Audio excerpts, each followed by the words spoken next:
Chapter 10. Will the captain listen and believe? When Greg walked back into the room, he saw fear in the captain's eyes. He sat down next to the bed and told Pete to sit across from him in the chair that was already placed where the person sitting in it could help if needed. He took the captain's hand in his and slowly massaged it. He asked the captain softly, "Do you know where you are?" The captain nodded slowly. "Can you tell me the last thing you remember?"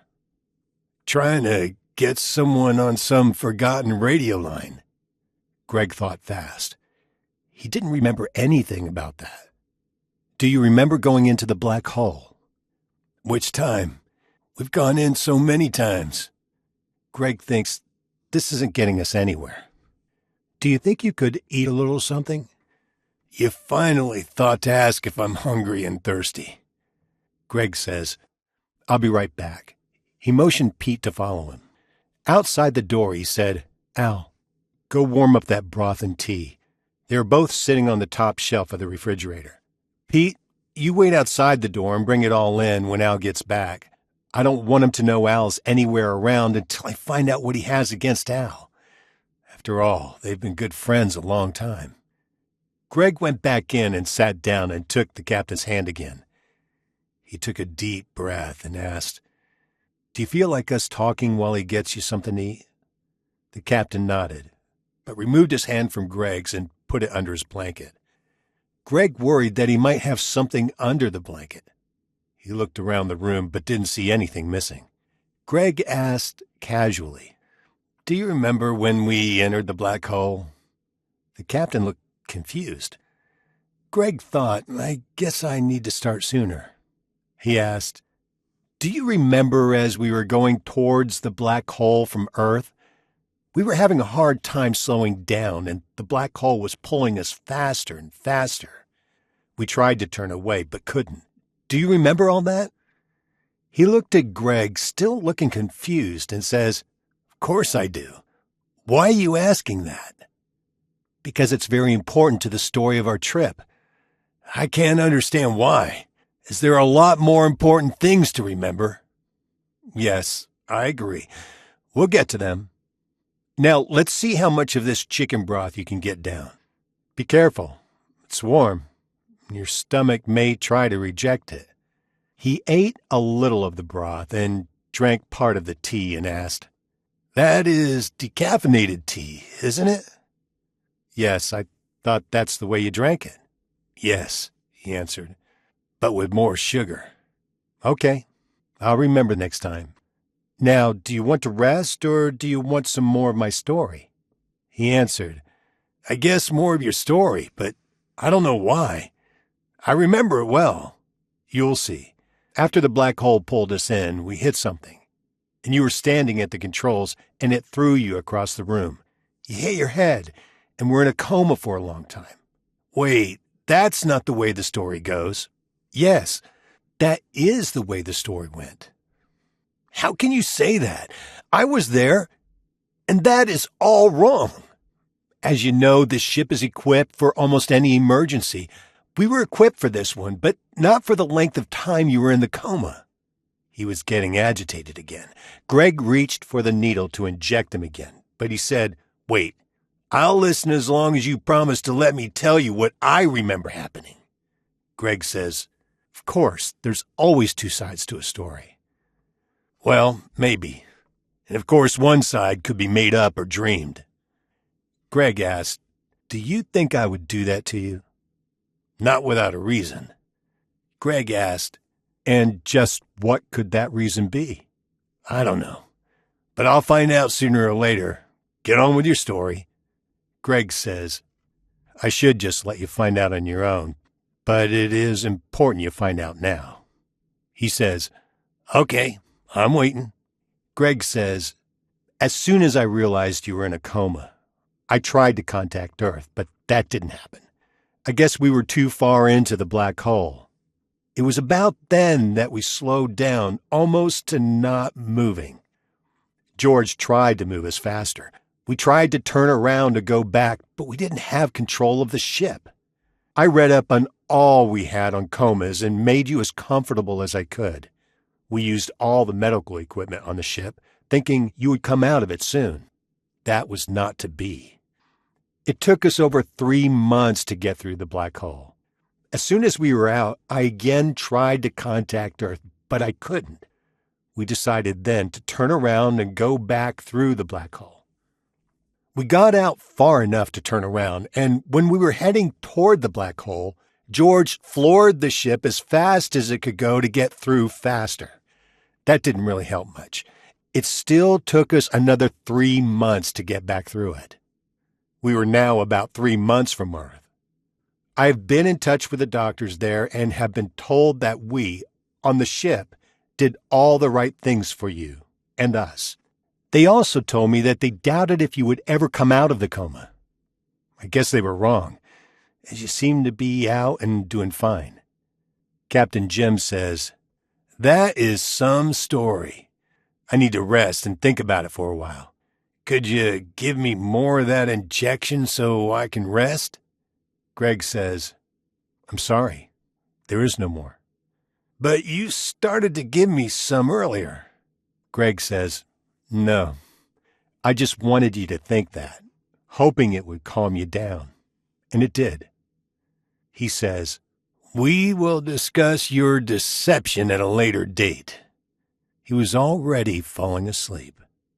Pete asked, "Do you think he believes you?" Greg says, "Sadly, he'll have to. Sooner or later, it's the truth." Pete asks, "Are you hungry?" "No, I am." Greg says, "Go fix something. I need to stay here. We have no idea how long he'll sleep or how he'll be when he wakes up." Pete says, "Okay, I'll go to fix something. Is there anything that I can fix for you?" "No, just bring me some of whatever you find for yourself." He leaned back in his chair and was half asleep when the captain said, "Now that Pete's gone, you can tell me the real story." Greg looked at him and said, "Deception does not look good on you or me for that fact. I was telling you the truth, believe it or not. But the sooner you do, the better. I just can't see what you or the rest of the crew has to gain by this deception." Greg says, "Okay, have it your way. I could care less." He got up and stormed out the door. He stopped and turned on the intercom and heard Captain Jim say, "Now that I am alone, Mr. Blackbird, or whoever you are, you can come out now." He waited and nothing happened. "I said, you can come out now. What are you waiting for?" "I'm waiting." "Okay, you want to come out when you're ready. Well, it better be soon, before they put me to sleep again." He waited and waited. Nothing happened. Greg, Pete, and Al were just outside his door. They just didn't know what to do at this moment. About that time, Ted came rushing by them. Not seeing them, he entered the room and said, "Commander Brown says he is so happy to hear the captain is out of his coma." "Oh, I'm sorry. I thought Greg was in here." Captain Jim says, "Too bad they aren't in here, as I just caught you in a lie. Commander Brown could not have said that, as he's been dead for 2 years. Ted looked around and says, "Where did you get that information? I just spoke to him less than 10 minutes ago." Captain Jim says in a very loud voice, "You are a liar, and I will not tolerate liars in my ship. You can confine yourself to the brig." Ted was angry and said, "I will do no such thing. We have waited on your unconscious body for months, and I don't care how sick you are.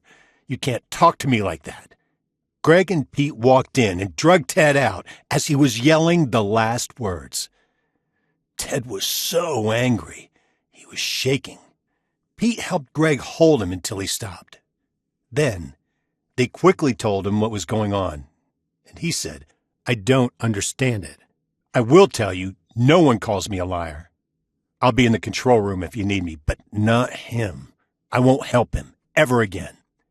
Greg and Pete went back in, and before either one of them could say anything, the captain said, "I just caught Ted in a lie, so you better be careful, as I'll catch you next."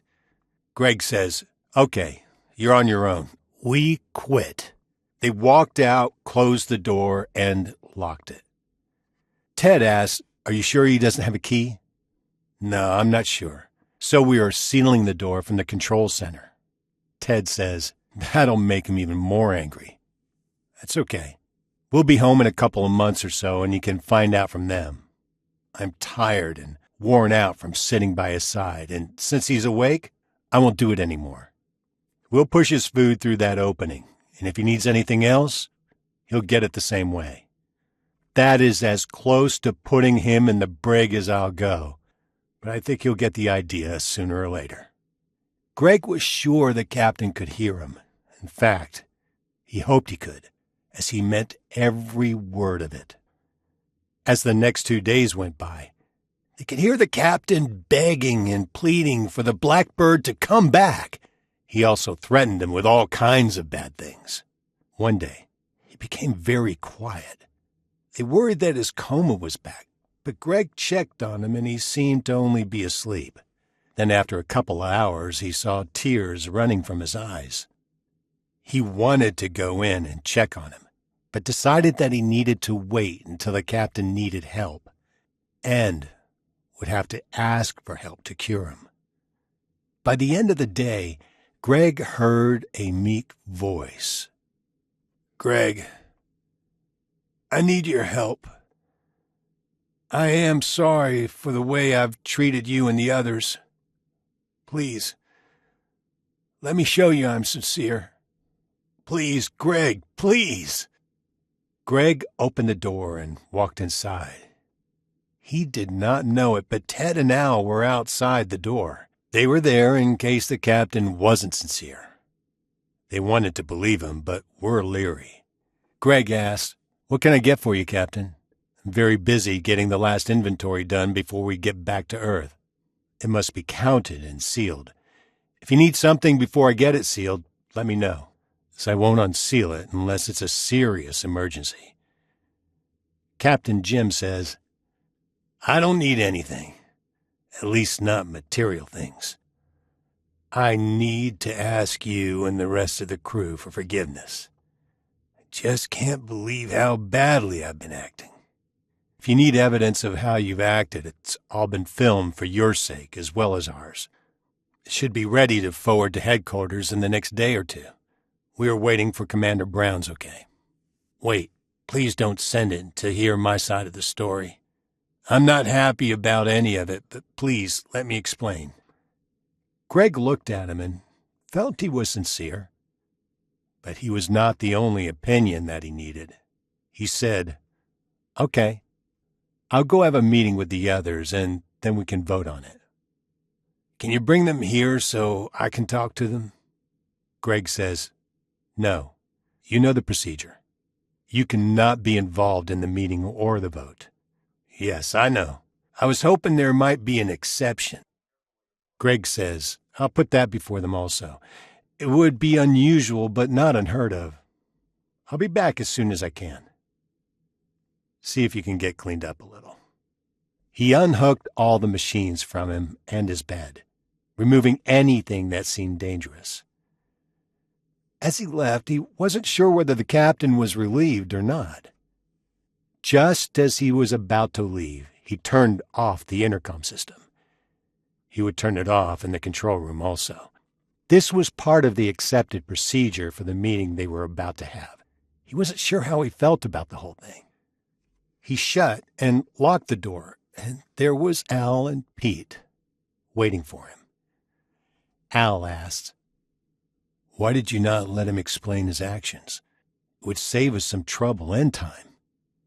Greg says, "As you well know, that is not procedure." "Well, I don't understand that rule." Greg says, "Yes, you do, especially in this type of case. The patient may be dangerous or be able to put things in your minds. That's the short way of putting it. If you want more details, I'll give you the rule book," and I have bookmarked the section. "I expect all of you in the control room in 30 minutes to argue or whatever, and then the vote in another half hour. Time's running out for us. We need to protect ourselves as well as the patient. Ted, please turn off the intercom. He walked away to his bunk for a short rest.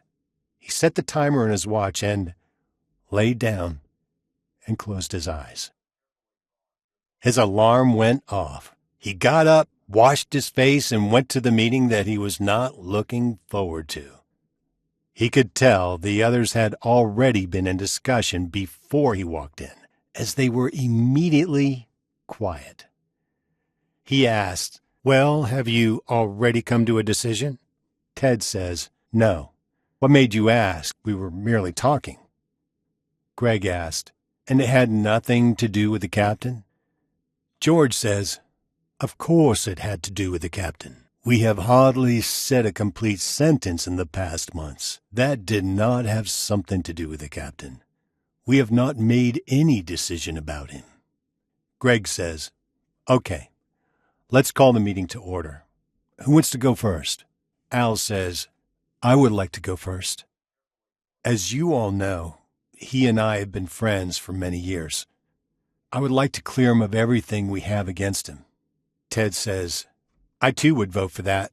I just lost my temper because I was so tired, and I've never liked hearing anyone, including myself, being called a liar." Pete says, "I would like to hear his story. I'm sure it's based on his nightmares while he was in a coma." Greg says, "This is not going according to the rules. Have you forgotten how rude he was about Commander Brown?" Al says, "I think that nothing about this is according to the rules. I don't remember, and I can't find anything that has to do with a patient's action after coming out of a coma." Greg says, "I agree with each one, but due to the fact, we must decide to either release him for duty or decide he is still too ill for duty. Do we all agree on this?" Everyone agreed. Greg says, "Okay, since I'm as near to a doctor as he has, we'll do this my way." Al asks, "What does that mean?" Greg says, "He asked to tell a story to everyone. I feel if he tells it to one, then he needs to tell everyone at the same time." George says, "We can't all be in his room at the same time." Greg says, "Okay, this is the best I can do. I will go into his room and tell him that I'm going to allow him to tell everyone at the same time. If he agrees with that, I will tell him that only I will be in his room and the rest will be listening on the intercom. If he agrees, I will come and get the intercom set up. I will go back and turn his intercom on. Then we have the roll call. Does anyone agree to this or has a better idea?" Everyone nodded. Greg says, "I know we are recording this, but I must have each of you confirm or deny in your own voice. Ready?" Everyone nodded. Greg asks, "George?" George says, "I agree." Greg asks, "Al?" Al says, "I agree." Greg asks, "Pete?" Pete says, "I agree." Greg asks, "Ted?" Ted says, "I agree." Greg says, "Due to the fact this meeting will be transferred to formal records later, and all of you and myself will sign it, this meeting is adjourned." Greg says, "Let's get everything set up and get a sandwich or something to eat." Everyone took a break and had a snack. Then they made sure as many of their duties were caught up or as many that could be done in advance. They wanted everyone's attention on the next part of this meeting. Greg made the captain a snack and a glass of iced tea with extra sugar. Even put 2 extra packets in case he needed more. When he unlocked the door, the captain says, "I was afraid you'd forgotten how hungry I am. I know I must be careful about eating too much right now, but that doesn't keep me from being hungry." Greg smiles and says, "I'll try to keep you from starving. But before you eat, I must ask you a question. I know you want to tell everyone your story at the same time, but that will be impossible." He interrupted and asked, "Why not?" "Just give me a chance to explain. First, we won't all fit in here. Second, and most important, Everyone has important duties to perform as we are getting closer to Earth.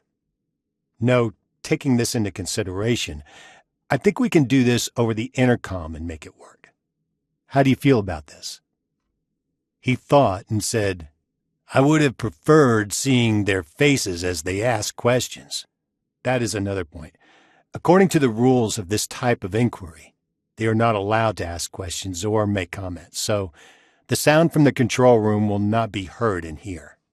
He looks at Greg and says, I have really made life difficult for you, haven't I? Not really. If we can have this meeting this way, I hope to have you back in charge by the time we reach Earth. He looks surprised. I didn't think that would be possible after all I've done to some of you. Let me make this clear. I don't know what you think you've done to us, other than worry us and overwork us.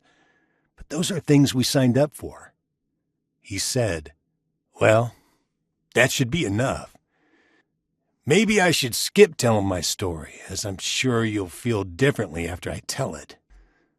I'm afraid you don't have a choice, if you want to be cleared for duty.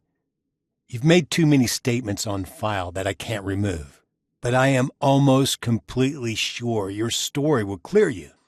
Okay, let's get on with it. Greg looks at him. I will instruct them to turn on the intercom in the control room. Then I will turn on the one in here. Then everyone will verify they agree with this procedure. Are you ready? Yes, but while you're getting things set up, I'll eat some of this good-smelling food. Greg smiled and left without locking the door. He had noticed that the captain had attempted to clean up his room and himself, so he turned and said, Good job on the house cleaning, and your aftershave smells good too. When he came back, he turned on the intercom and said, We are resuming this meeting again. Are all 5 crewmen, including myself, still present? There were 4 yes sirs, and is Captain Jim also present? He said, Yes, sir. Greg says, Then we will continue as agreed on. Control room, turn off your outgoing sound, please. There was a click. Greg says, Okay, Captain, we are ready whenever you are. He took a drink of his tea and sat up straighter and said, Gentlemen, my story starts just as yours did. We got to the black hole and it started pulling us. We tried to slow down, but it or something took charge of the spaceship and pulled us inside. Then it slowed us down and we continued at a normal speed. When we came out the other side, everything was beautiful. We decided to find a planet and explore a little before heading back. Then someone, I think Pete, said the black hole was gone.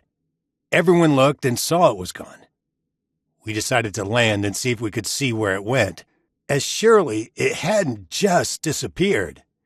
We had hardly landed when there was a sound of something hitting the ship. We looked out and thought we saw some young kids throwing small rocks. We thought, boys will be boys no matter where you are. We decided to stay in the ship and explore the next day. Almost before we had finished breakfast, there was a knock on the door that I had forgotten was there. It was 2 men. One was named Andrew and said to call him Andy. I don't remember the other's name. They said they were a freelance space company and had decided to get a jump on everybody to go through the black hole. He said after they got through, their ship just stopped and they landed in bad shape on this planet. They were hoping to get a ride home. Their ship was in bad shape. After they left, we discussed that we just didn't trust them for some reason. Al and I got our spacesuits on and went out to explore, and I told the rest to keep all the doors and windows locked until we got back. I found out later that Andy and his friend had tried to get in the ship by lying, but they wouldn't let them in. We were on our way back as we were hearing them trying to lie their way back in. Al looked up and said, Jim, that looks like you trying to get inside. I saw it was as he said. I called in and let them know it wasn't me. They knew it wasn't me and wouldn't let them in. I had left a code in case they needed it. Oh, I forgot they had told us there was a family living down the way that had funny shaped bodies that looked like triangle with short, skinny legs. We did see a couple of children that were shaped funny. When Al and I got back to the ship, we decided to blast off and find another planet. As we went around the planet, we saw what looked like a military camp with tanks and other military equipment. We were glad we decided to leave. Captain Jim asked, "Could we take a 5-minute break?" Greg says, "Sure." He walked out into the hallway and toward the control room and asked into his mic quietly, "Are you getting this okay?" Ted answers, "Yes, but it's a strange story." "Okay, well, just listen." Greg went back inside. Captain Jim asked, "What did they say?" "Oh, I just asked if they were getting everything. They said they were." "No comments?" "No, they weren't allowed to." "Are you about ready to start again?" "Just another sip of this tea. Hope I don't run out." Greg thought, me too. The captain asked, "Now, where was I?" "Oh, we found another planet that we thought was a good place to watch for the black hole. We landed, and before we could get settled in, there was a noise on the nose of the ship. There was a big black bird, the biggest bird I have ever seen. In fact, I or none of the crew knew what kind of bird it was. It was pecking on the nose of our ship. Told George to hit the horn. It only made him jump and seemed to anger him, and he walked forward and started pecking the windshield, much harder. I told Pete to hit the air horn and keep on until the bird flew away. He flew away, but before he flew, he looked at me and seemed to say, 'I'll be back.' We spent the night with all the outside lights and cameras on. The next morning, Al and I suited up to explore the planet. As I started out the door, I still don't know when that door was installed." Greg says, "Wait, what door are you talking about? I have no idea what you mean." "Never mind. Remember, no question, and I'll show you later. As I was saying, when I go to the door, there was that black bird sitting on a tree limb right outside the door window. He had his foot stretched out as if he wanted to shake hands. I told George to bring me the biscuit I had left from breakfast. I broke it in half and used the tongs that were hanging by the door. I used them to extend the biscuit out through a small crack I had made in opening the window. He took it and ate it slowly. Then he reached out for more. I gave him the other half. He ate it and just sat there staring at me. I gave him another piece that George handed me. He took it and flew away after giving me a smile of thank you. After he flew away, Al and I went out to explore.